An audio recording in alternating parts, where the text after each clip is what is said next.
Hi everyone, my name is Vishal Singh and I'll be teaching you chess today. So in the previous class, we started with defending by interposing and we'll be continuing that today as well. So let's begin with the class. I'll be sharing my screen now. Alright, so I'm pretty sure we completed this. So in this, I'll wrap it up really quickly. So in this puzzle, you were playing as white and you were under the attack of this bishop, and the piece that was under the attack was the queen. So how do you defend it? By interposing, by bringing in a different piece in the path of this bishop. So the attack range does not extend till our queen. That is what defending by interposing means. So what did we do? We simply moved this pawn ahead by one block, and the answer was pawn to e5. We blocked the way of the queen, the bishop that was attacking our queen, and we also attacked the bishop simultaneously. Why? Because the exchange would not be fair for our enemy. So enemy definitely would not like to exchange a bishop in exchange for a pawn. Got it? Okay, so this was the simple answer. Let's move ahead. Okay, in this case, you're again playing as white. Pause the video, go ahead, don't even wait for me to say that. Pause the video, think what is under attack, think what you can do to avoid that, and then come back and play the video. Okay, now assuming you did pause the video and think of a solution, I'll be giving away the answer anyway, so let's continue. So you're playing as white, and the piece that is under attack would be your rook. How so? Do you see this enemy bishop here at h6? Right, so that is a piece that is attacking your rook. Now what can we do in this situation? The rook can only move in straight lines, remember? There's no option for it to go down. It cannot, you know, go beyond the chessboard. So going down is out of the option. It cannot go left, right either. Why? Because our own pieces are blocking the path, and for the same reason it cannot move up also, because our pawn is blocking the path. So basically it cannot move anyway. So the only option for it to be saved is to bring in another piece that can save. So do you think you can get your queen in between? Would that be a good option? Absolutely not. Why? Are you willing to exchange your queen in return for a bishop? No, right? Absolutely no. You'll be in disadvantage by 6 points. You will be giving away 9 points and getting only three back. Definitely not a good option. Don't ever do that. Okay. So the better option would be you can either bring in your bishop, which is also in a black box, and that is the reason why it can protect. So that would be still a good option, because an equal exchange would then happen, and that would be fair enough rather than losing your rook or losing your queen. So a fair exchange, give or take of 3 points, would be still better option than giving away 5 points and taking only 3 points. So the answer to this can be bishop to d2. It is the answer, but there is also one another answer that I want you guys to think of. If you want, again pause the video, think of for 1 minute or 2 minutes, and then come back and then wait for the answer. Okay. Now, assuming you did pause the video for 1 minute, let's continue. Okay, so the other answer would be simply playing your pawn to f4. This would definitely block the path of the bishop. I would personally prefer to move the pawn rather than the bishop. Why? Because once we move our pawn over here, it's not only blocking the attack range till here, it is blocking it from here. So we have more space to move without worrying about what is attacking our pieces, what is not attacking our pieces. Plus, our attack range is not being taken away. Once we take our bishop away, we do not have any control over the enemy territory.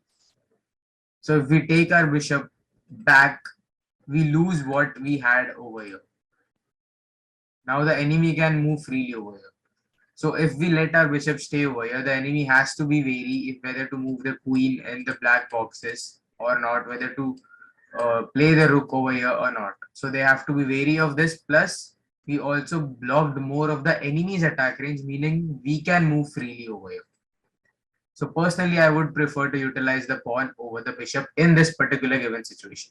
I hope you understood the reason why I did this. Okay. Now let's move ahead. All right. So again, in this situation, you're playing as white. Pause the video. Go ahead. Pause it right now. Think of a situation. Think of the piece that is under attack, and then come back. Okay. Okay. So, do you think your knight is under the attack? It is, but then it is still safe. It has protection of the rook and the pawn. So even if the exchange does happen, you will be in advantage by 2 points. So the enemy wouldn't definitely go for it, right? So what is the enemy going for is your rook here at f1. That is the piece that is under attack due to the bishop. So what can we do to protect it? Again, the same situation that I showed you in one of the previous puzzle right now in this video. The rook can only move up, down, right, and left. So the path of the rook is completely blocked by our own pieces. It cannot go up, it cannot go to the left or to the right. What can we do then? We obviously need something that can protect, that can get in the way and protect. Uh, you definitely cannot bring your king in between because that would be an illegal move, and you cannot bring your king into a check. Always remember that. And besides, who would use a king to protect another piece? Other pieces are used to protect the king. King is the most important piece, remember. So the only option we have left is to utilize our knight. Okay, so we need to play knight to g2. Now, even if the exchange does happen, a completely fair trade. 3 points given, 3 points taken, and that would be fine. A better option than losing 5 points and getting 3 points. Cool. Okay, let's move on. Okay, so in this situation, again you're playing as white. Pause the video, think what is under attack, come up with your own possible solution, come back, let's cross check our solutions and see if you were right. Okay, so you're playing as white and the piece that is under attack would be again, guess, your rook. How is it under attack? It is under attack due to the enemy bishop that is in the black box. Okay, so utilizing your white bishop is obviously out of the option.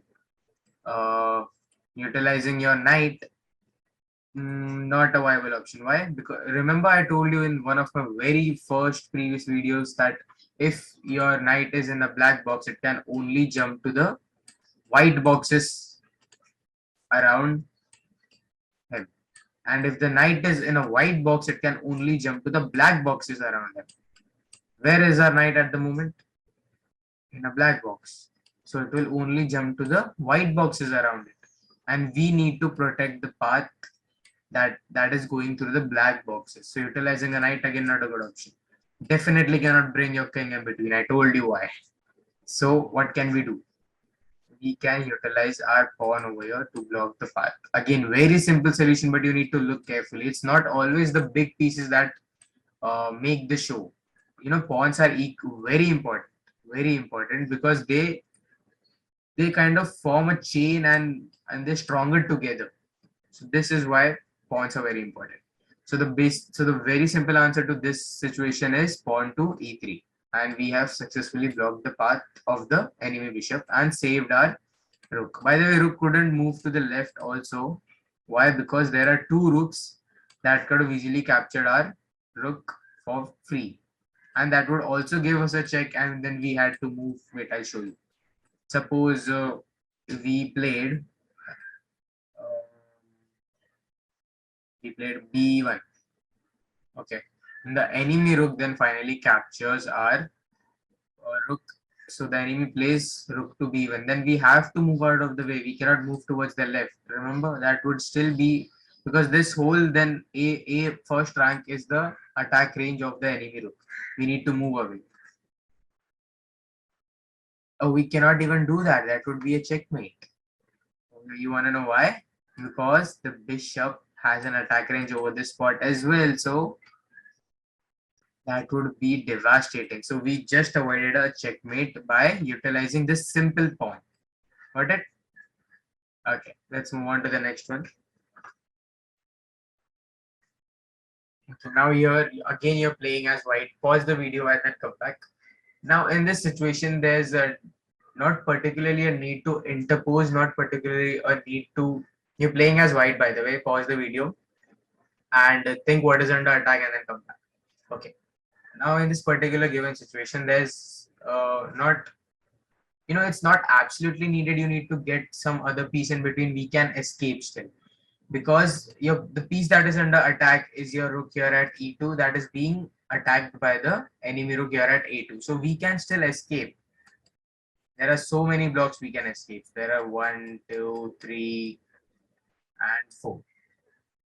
So we can either escape, or either we can directly capture the enemy rook, because that would still be an equal exchange. Okay. So if suppose we do this is still fine. This is a completely equal exchange and fair trade. So we can do that. We can either move away, get out of the way. That is still fine. But since we are doing defending by interposing, let's assume this. No, let's not assume this is under attack. To be honest, we can get another one of a rook in between.